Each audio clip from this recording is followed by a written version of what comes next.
Welcome to GB News Originals. I'm Adam Cherry. Now, in a shocking turn of events, the Conservative Party leader Kemi Badenoch has ignited a firestorm of controversy by suggesting the possibility of means testing the triple lock for pensioners. A bit of an unexpected revelation, but it's obviously sent shockwaves throughout Westminster, and it's leaving many to question the future of pension security in the United Kingdom. What is the triple lock? Well, it's a cornerstone of pension policy. It's been a source of comfort for retirees across the nation for some time. It's a mechanism that ensures that state pensions increase annually by the highest of three measures: inflation, average earning growth, or a guaranteed minimum of 2.5%.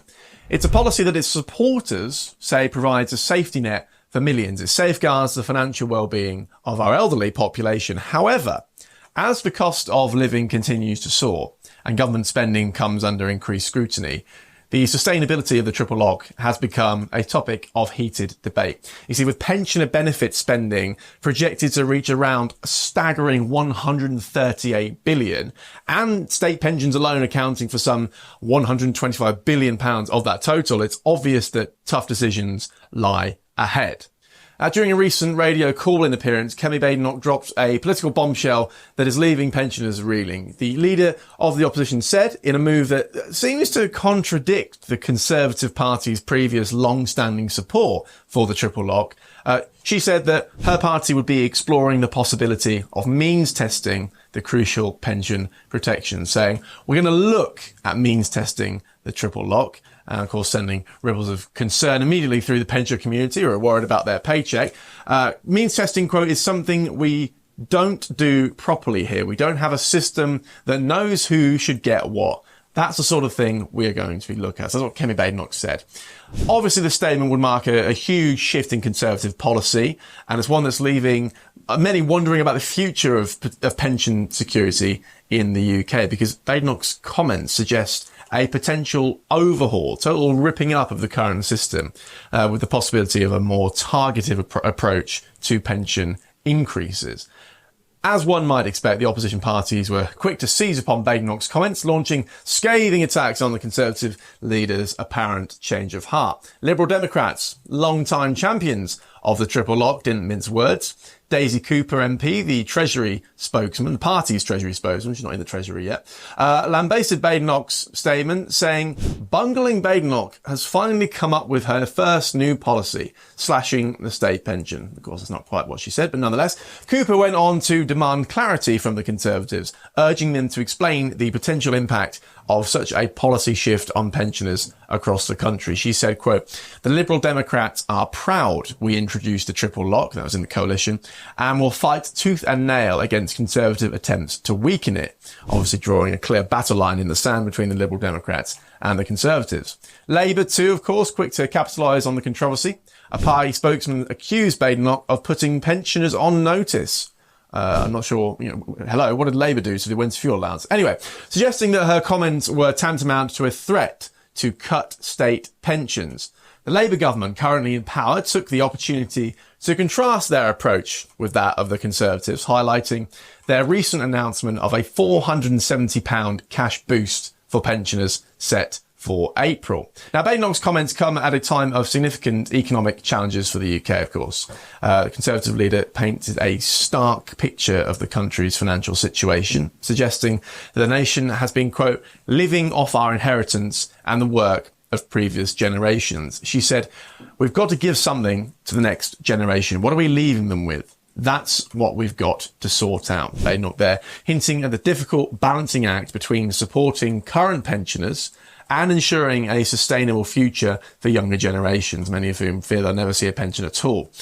This sentiment echoes recent comments made by the Shadow Chancellor Mel Stride, who actually described the triple lock as unsustainable just a few weeks ago. So these statements from both sides of the political aisle would suggest a growing consensus that the current pension system it probably needs reform to remain viable in the long term. Now, the debate over means testing the triple lock is likely to intensify in the next few weeks and months. It's not going to go away.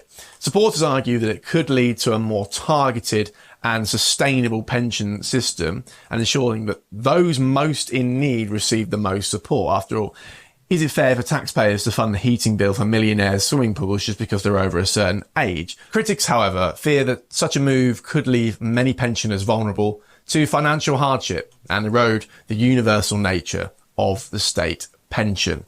Now, since its introduction in 2011, the triple lock has significantly increased the value of the state pension relative to earnings. So by 2023 to 2024, the basic state pension was nearly £800 a year higher than if pensions had been uprated by either earnings or by CPI inflation alone since 2011 to 2012. So this has brought the value of the state pension to levels not seen since 1980, with the new state pension worth 24.5% of earnings in 2022. However, the increased generosity obviously comes at a cost.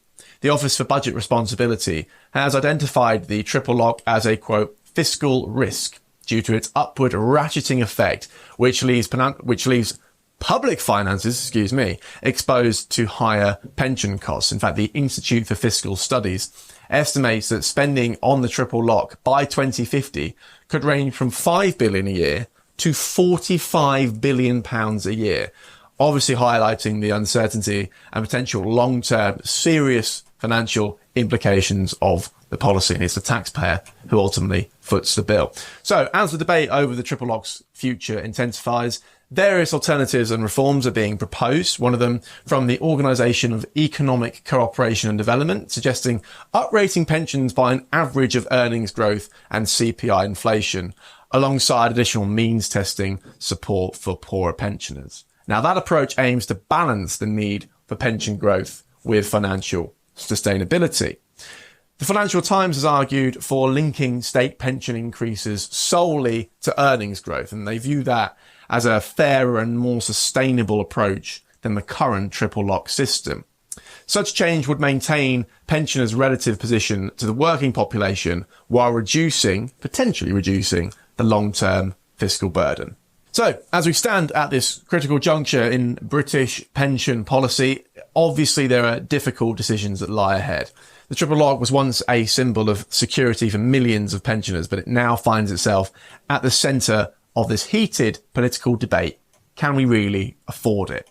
Well, Kemi Badenoch's comments have undoubtedly opened Pandora's box when it comes to questions surrounding the pension protections in the UK. One thing is certain. The coming months will be pivotal in shaping the future of pension policy in the United Kingdom. So as politicians debate and voters voice their concerns, the country watches with bated breath. Clearly, we need a solution that balances the needs of current pensioners with the demands of future generations who worry about ever getting a pension at all. Now, the next generation is a long way off, we think. But as we approach it, the sustainability of the triple lock is going to be a key consideration for future parliaments. This is going to be at the forefront of the debate. The Labour government insists it will be protected, although given the axe the Chancellor wielded against the winter fuel allowance of the budget and Kemi Badenoch's comments today, I think it's fair to say the debate over the triple lock and potential means testing will continue to be a defining issue in British politics for many years to come. Well, thank you for watching. Don't forget to subscribe to GB News' YouTube channel.